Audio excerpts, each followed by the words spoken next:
talk to us about what is occurring. During the glitz, the glamour, and what was happening in Art Basel over in Miami, there were some trash bags, there were some freebies of FTX that were quietly being handed out. Just talk to us about what's been being built, which was meant to be a celebration of Solana and its ecosystem, and instead sort of a bit of a pivot. Well, what I tell you is that the Miami crypto community is trying to move on the Miami way. So it's trying to keep the party going as fast as it can after FTX and after the whole Sam Bankman-Fried thing, trying to leave that behind. In the Solana spaces, I think, which is very symbolical of what happens, the Solana embassy was supposed to be a store and an education space for the blockchain Solana, and it had the first ever FTX lounge. So when the whole FTX debacle happened, they had to basically get rid of a lot of FTX-related stuff. They had hundreds of T-shirts. They had a Magnus Carlsen signed poster for an FTX event. They had Miami Heat jerseys.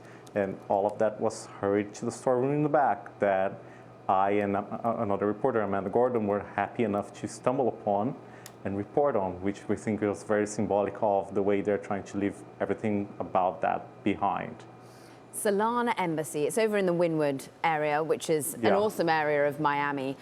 Just tell us a little bit about, we heard there from, of course, the Miami mayor previously, the focus, the building of this community that was meant to be based upon crypto, and in many ways, the Miami Heat Stadium is clearly evidence of that. FTX abound with its money poured into the space, and now perhaps even they're desperately trying to take that back off the stadium. I'm interested in what, therefore, the mayor does now. Are they still all focused on crypto? Are they pivoting somewhat? Is traditional finance, TradFi, coming back to play?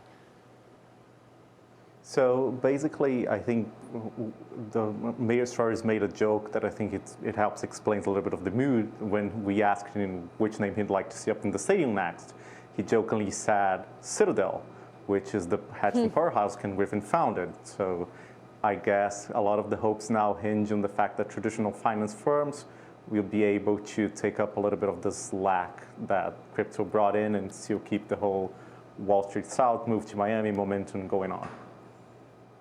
There are some opportunities, I guess, is one way to look at it. You think about NBA, Miami Heat, you think about the kind of, I guess, sorrow among some of the partiers that for them it's over. What is the community doing to kind of make the city, the broader area, long-term a mainstay for the crypto community and I guess the venture capitalists that back it? Well, I'd say part of the answer is partying. So it's, I think, a very Miami answer, but I think they're trying to show that there's more to the crypto community than just FTX and Sam Bankman-Fried, that they're artists with the NFT crowd, that they're actually go way above and beyond what FTX represented. So I think the last week on Art Basel, what we saw were like several rallying cries in a way of, come to Miami, the community's here, let's build it. I think they're trying to separate what they call a bad actor from the technology and kind of like keep the technology going. Obviously, there's a lot of difficulty in doing that because funding is now much scarcer. But I think that's what they are trying to do in the city, trying to make sure that Miami is still a hub, that the talent's here, that the community's here, and that it's way larger than Sam Bankman-Fried and FTX.